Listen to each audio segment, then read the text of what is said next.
میرے قابل احترام بزرگوں اور دوستوں، یہ جو ہماری مجلس ہے یہ سیرت طیبہ کے حوالے سے، یعنی رسول اللہ صلی اللہ علیہ وسلم کی زندگی، آپ کی زندگی کیسے تھی، آپ کتنا عرصہ زندہ رہے، نبوت آپ کو کب ملی، آپ نے کب مدینہ کی طرف ہجرت کی، مکہ والی زندگی کیسے تھی، مدینہ والی زندگی کیسی تھی، کس سن میں آپ وفات ہوئے، کس سن میں آپ کی پیدائش ہوئی، آپ کے وفات کے وقت صحابہ کرام کی تعداد کتنی تھی، کون کون سے صحابہ کرام تھے اور اسلام کہاں کہاں تک پھیلا، اس کو کہتے ہیں سیرت طیبہ۔ اس کے بعد پھر آتا ہے خلفائے راشدین کا دور۔ میرے عزیزوں، یہ ہماری زندگی کی یہ جو گھڑی ہے یہ بہت اہم گھڑی، انتہائی اہم۔ یہ جو وقت ہے یہ انتہائی اہم وقت ہے۔ آپ اس وقت کو اس کام کے لیے وقف کریں، اس کا بدلہ انشاءاللہ تعالی اللہ ہمیں نصیب فرمائے۔ آج مسلمان رسول اللہ صلی اللہ علیہ وسلم کی زندگی سے ناواقف ہے، چہ جائے کہ اللہ تعالیٰ نے اسی زندگی کو ہمارے لیے نمونۂ کامیابی بنایا ہے، نمونۂ حیات بنایا ہے۔ جب ہمیں معلوم ہی نہ ہو کہ آپ کی زندگی کیسے تھی تو ہم کیسے آپ کی سنتوں پر عمل کریں گے؟ اور اس مجلس کو اسی نیت سے سنیں گے تاکہ ہمیں زندگی کے بارے میں علم ہو، سنتوں کے بارے میں معلومات ہو، پھر ہم ان کو اپنی زندگیوں میں لائیں گے، صرف معلومات کی نیت سے نہیں۔ معلومات تو جو کتابیں بیچتے ہیں ان کے پاس زیادہ ہوتا ہے، اور اسی طریقے پر جو ریسرچ کرتے ہیں گوگل وغیرہ کے اندر تو ان کے پاس معلومات زیادہ ہوتا ہے، لیکن وہ معلومات محض معلومات ہوتے، ان کے فائدے کے نہیں ہوتے۔ لیکن ہم جو یہ مجلس ہے یہ اسی نیت سے سنیں گے اور سنائیں گے تاکہ آپ کی زندگی پر ہم عمل کریں۔ جب اس جذبے کے ساتھ سنیں گے انشاءاللہ تعالی اللہ عمل کی بھی توفیق عطا فرمائے۔ اس دنیا کے اندر مختلف قسم کے مخلوقات رہتے ہیں اور ان کی مختلف صفات ہیں۔ بات کو انشاءاللہ غور سے سنیں گے تو بات سمجھ آئے گی۔ اس دنیا کے اندر مختلف مخلوقات رہتے ہیں کہ جن کی مختلف صفات ہیں، اور یہ اللہ کا قانون ہے کہ جس کے ساتھ جتنے صفات وابستہ ہیں اتنا ہی اس کی ذمہ داریاں بڑھ جاتی ہیں۔ جیسے جمادات ہیں، جمادات کے اندر احساس و شعور نہیں ہے۔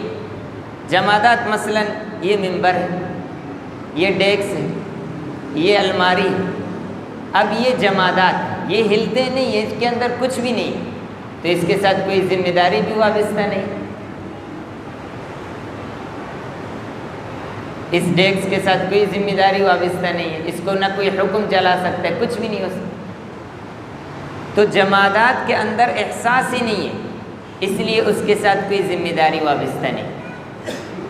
نمبر 2، نباتات۔ نباتات جیسے کہ درخت ہیں، پھول وغیرہ ہیں، ان کو نباتات کہتے ہیں۔ ان کے اندر احساس ہے، یہ بڑھتے ہیں، گٹتے ہیں، اس لیے ان کے ساتھ کچھ ذمہ داریاں بھی وابستہ ہیں۔ تیسری مخلوق حیوانات۔ حیوانات کے اندر بھی احساس ہیں، احساس و شعور ہے، اس لیے ایک بکری ہے، اس میں عقل تو نہیں ہے، لیکن جب آپ اس کو کنویں کی طرف دھکیلیں گے تو وہ نہیں جائے گی، پیچھے ہوگی، کیوں؟ اس میں احساس ہے۔ آپ اس میں گڈھے میں اسے پھینکنا چاہیں تو وہ نہیں جائے گی، اس میں احساس ہے۔ اور چوتھی جو مخلوق ہے انسان۔ انسان کے اندر احساس بھی اللہ نے رکھا، شعور بھی رکھا، ایک تیسری چیز رکھ کر جو ان تینوں سے الگ ہو جاتی ہے وہ ہے عقل اور سمجھ۔ اس عقل اور سمجھ کی وجہ سے انسان کے اوپر ذمہ داریاں سب سے بڑھ جاتی ہیں۔ اس علم اور عقل کی وجہ سے اس کی ذمہ داریاں باقی مخلوقات سے بڑھ جاتی ہیں، اور اگر یہ اپنی ذمہ داریوں کے اندر اعتدال لانا چاہتا ہے تو اس کے لیے دو چیزیں ہیں، ایک ہے علم اور دوسرا ہے عمل۔ علم کو کہتے ہیں قوت علمی اور عمل کو کہتے ہیں قوت عملی۔ اگر یہ اعتدال لاتا ہے تو یہ دو چیزیں اس کو کامیاب بناتی ہیں، لیکن اگر اپنے ذمہ داریوں میں اعتدال نہیں لاتا تو پھر ظلم اور جہل بن جاتا ہے، پھر انسان ظالم ہو جاتا ہے۔ اب ان ذمہ داریوں میں اعتدال لانے کے لیے سب سے بہترین جو زندگی ہے، جب ہم تاریخ میں دیکھتے ہیں تو ہمیں بڑے سرمایہ دار لوگ ملتے ہیں، بڑے بادشاہ ملتے ہیں، بڑے تاجر ملتے ہیں، بڑے شعراء ملتے ہیں، لیکن ان میں سے کسی کی بھی زندگی انسانیت کے لیے قابل تقلید نہیں ہے کہ انسان ان کی زندگی کو دیکھ کر اس کے مطابق چلے، بلکہ جن کی زندگی قابل تقلید ہے، جن کی زندگی کو دیکھ کر ہم کامیابی کے راستے پر گامزن ہو سکتے ہیں، ان بزرگ کو اور ان ہستیوں کو انبیاء کرام کہتے ہیں۔ انبیاء کرام ہی ایسا طبقہ ہے کہ جن کی زندگی کو دیکھ کر انسانیت کامیابی حاصل کر سکتا ہے۔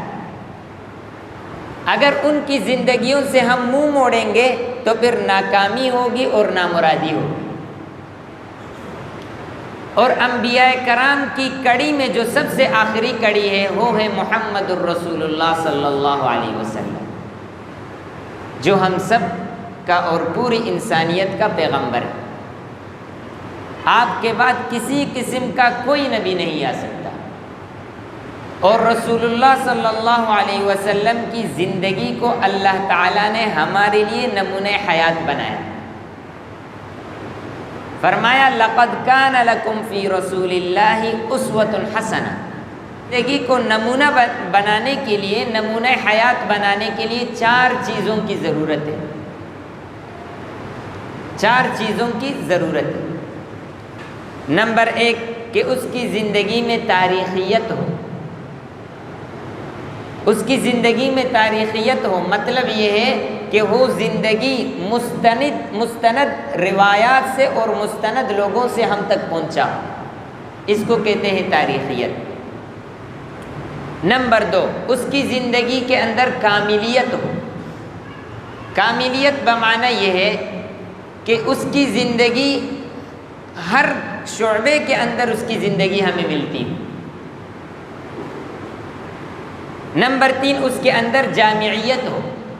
جامعیت کا معنی یہ ہے کہ جس شعبے میں کوئی بھی بندہ کسی بھی شعبے میں اس کی زندگی کو اس کی زندگی میں دیکھنا چاہتا ہو تو وہ شعبہ اس میں ملے۔ مثلاً تاجر ہے، دیکھنا چاہتا ہو تو اس میں تجارت مل لے، یعنی اس کی زندگی تمام گوشوں کے اندر موجود ہو، اس کو کہتے ہیں جامعیت۔ عملیت کا معنی یہ ہے کہ اس نے اپنی زندگی پر خود ہی عمل کر کے لوگوں کو دکھایا۔ تو جب ہم دیکھتے ہیں رسول اللہ صلی اللہ علیہ وسلم کی زندگی کے اندر یہ 4 باتیں موجود ہیں۔ میرے عزیزوں، شروع میں تمہیں یہ بات میں نے بتا دی، مزید آگے بھی بتاؤں گا، پچھلے ہفتے بھی میں نے بتایا تھا۔ یہ جو ہماری مجلس ہے یہ سیکھنے کی، عمل کی نیت سے ہم سیکھیں گے اور سکھائیں گے، اس لیے یہ محض تقریریں نہیں ہیں۔ اس میں جو چیزیں آئیں گی، جو باتیں آئیں گی، ان کو آپ کوشش کریں کہ یاد کر لیں۔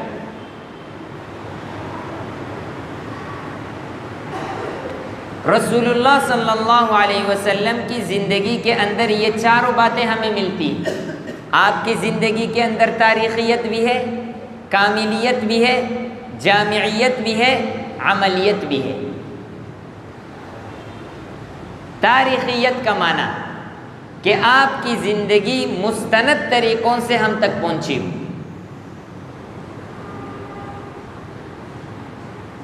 آپ علیہ الصلاۃ والسلام نے فرمایا کہ سب سے بہترین زندگی میری زندگی ہے، سب سے بہترین دور میرا دور ہے، اس کے بعد تابعین کا دور ہے، اس کے بعد تبع تابعین کا دور ہے۔ جب ہم دیکھتے ہیں صحابہ کرام نے، اس کے بعد تابعین نے، پھر تبع تابعین نے، پھر ائمہ محدثین نے رسول اللہ صلی اللہ علیہ وسلم کی زندگی کو صحیح معنوں میں ہم تک پہنچایا، اس سے معلوم ہوتا ہے کہ آپ کی زندگی کے اندر تاریخیت موجود ہے۔ صحابہ کرام رضی اللہ تعالی عنہم اجمعین نے رسول اللہ صلی اللہ علیہ وسلم کی پوری زندگی کا گوشہ گوشہ ہم تک پہنچایا ہے۔ صحابہ کرام رضی اللہ تعالی عنہم اجمعین کا جو دور تھا وہ 110 ہجری تک چلا۔ 110 ہجری تک آپ صحابہ کرام اس دنیا سے چلے گئے، ختم ہو گئے۔ ہجری تاریخ کا معنی یہ ہے کہ جب رسول اللہ صلی اللہ علیہ وسلم نے مکہ سے مدینہ کی طرف ہجرت کی، اسی دن سے اسلامی تاریخ شروع ہو گئی۔ تو جب آپ نے مدینہ کی طرف ہجرت کی تو مدینہ میں کتنے سال رہے؟ کتنے سال؟ 10 سال۔ 10 سال آپ مدینہ میں رہے، ٹھیک، اور ٹوٹل زندگی صحابہ کرام کی جو ٹوٹل زندگی ہے، صحابہ کرام 110 ہجری تک زندہ رہے۔ اب 110 میں آپ 10 نکالو، کتنے رہ جاتے ہیں؟ 100۔ پھر اس کے بعد تابعین ان لوگوں کو کہتے ہیں کہ جنہوں نے رسول اللہ صلی اللہ علیہ وسلم سے جن کی ملاقات نہیں ہوئی بلکہ صحابہ کرام سے ان کی ملاقات ہوئی، ان کو تابعین کہتے ہیں۔ تابعین کا دور رہا 150 ہجری تک، ان کو اپنے ذہنوں میں بٹھائیں۔ صحابہ کرام کا دور رہا 110 ہجری تک، اس کے بعد تابعین کا دور رہا 150 ہجری تک، اور تبع تابعین کا دور رہا 220 ہجری تک۔ یعنی جس خیر القرون کی اللہ کے نبی نے جس دور کو خیر القرون کہا وہ 220 ہجری تک تھا۔ اس کے بعد ائمہ محدثین کا دور آتا ہے، فقہاء کا دور آتا ہے، مختلف خلفاء آتے ہیں۔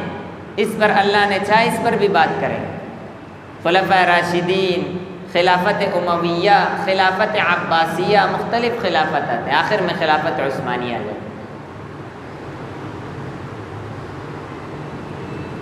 تو صحابہ کرام رضی اللہ تعالی عنہم اجمعین نے اپنے دور میں رسول اللہ صلی اللہ علیہ وسلم کی زندگی کو محفوظ کیا، اور انہوں نے 3 طریقوں سے اس کو محفوظ کیا۔ نمبر 1، بذریعہ کتابت، بذریعہ حافظہ۔ صحابہ کرام جب رسول اللہ سے کوئی بات سنتے اسے فوراً یاد کر لیتے زبانی، بلکہ اس کو دہراتے کسی اور کے ساتھ تاکہ بھول نہ جائے۔ یہ جو طبقہ ہے صحابہ کرام کا، ایسا لگتا ہے کہ اللہ تعالیٰ نے پوری دنیا کے اندر تمام سینوں پر، تمام قلوب پر نظر کیا، جس قلب کے اندر تڑپ دیکھا، جس دل کے اندر عشق دیکھا، جس دل کے اندر پیار محبت دیکھا، اس دل کو رسول اللہ کے قریب لائے۔ حالانکہ آپ دیکھیں آپ مکہ کے اندر کتنی محنت کر رہے ہیں، آگے بات آئے گی۔ مکہ کے اندر آپ دعوت دے رہے ہیں، آپ کو ستایا جا رہا ہے، حضرت ابوبکر آپ کے ساتھ، آپ پر مٹی پھینکا جا رہا، آپ کو گالیاں دی جا رہی ہیں۔ تبا لک یا محمد لہذا جمعتنا، ابو لہب نے کہا، گالی دی۔ اللہ نے سورت نازل فرمائی تبت یدا ابی لہب وتب۔ آپ محنت کر رہے ہیں مکہ مکرمہ کے اندر، لیکن نتیجہ فارس سے نکل رہا ہے، سلمان فارسی ہجرت کر کے مسلمان ہو۔ معنی یہ ہے کہ اس دل کے اندر تڑپ موجود ہے، اس دل کے اندر مستقبل کے لیے اسلام کی حفاظت موجود ہے، اس لیے وہ دل وہاں سے آیا۔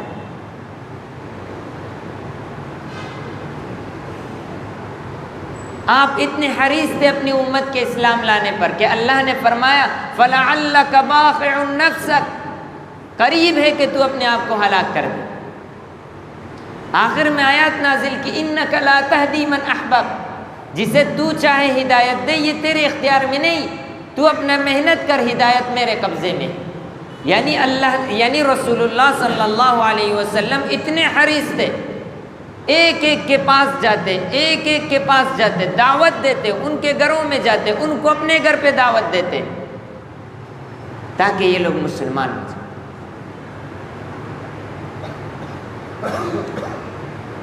تو یہ جو طبقہ ہے صحابہ کرام کا، یہ انتہائی معزز طبقہ ہے۔ اس طبقے کے خلاف کبھی زبان درازی نہیں، اور جس مجلس کے اندر زبان درازی وہ مجلس اٹھ کر چھوڑ دیں، چلے جائیں۔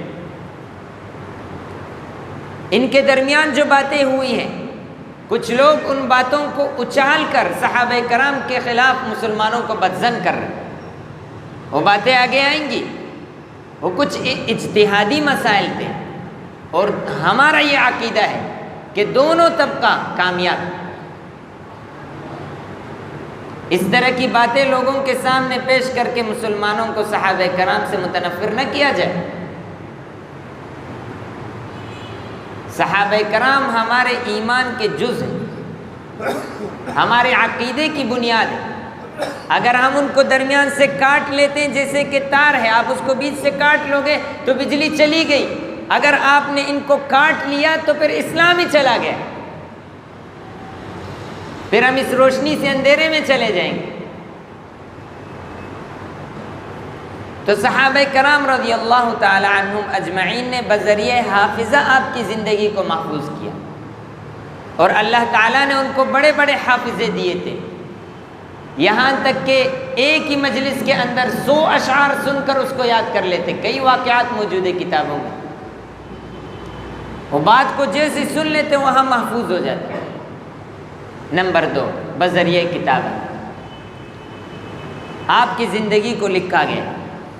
اس لیے حجۃ الوداع کے موقع پر جب رسول اللہ صلی اللہ علیہ وسلم نے کچھ تعلیمات دی تو ایک صحابی ہے، ابو شاہ ان کا نام ہے، انہوں نے کہا اللہ کے نبی یہ باتیں میرے لیے لکھ دو۔ تو رسول اللہ صلی اللہ علیہ وسلم نے فرمایا اکتبوا لأبی شاہ، اسے لکھ کر دے دو۔ تو اسے لکھ کر دیا ہے۔ حضرت عبداللہ ابن عمر کے پاس ایک صحیفہ رسالہ، اس میں آپ نے رسول اللہ کی باتیں لکھی تھی، اس کو صحیفہ صادقہ کہتے تھے۔ تو دوسرا طریقہ بذریعہ کتابت، بذریعہ حافظہ، بذریعہ کتابت، اور نمبر 3 بذریعہ عمل۔ صحابہ کرام رضی اللہ تعالی عنہم اجمعین نے اپنی زندگی کے اندر عمل کر کے دکھایا، اور رسول اللہ صلی اللہ علیہ وسلم کی زندگی کو ہمارے سامنے پیش کیا۔ تو یہ آج ہماری مجلس ہو گئی جس کے اندر ہم نے تاریخیت پر بات کی۔ آئندہ مجلس میں انشاءاللہ تعالی جو کاملیت ہے، جامعیت ہے، اس پر بات کریں گے۔ اللہ تعالی عمل کی توفیق عطا فرمائے۔ وآخر دعوانا ان الحمد للہ۔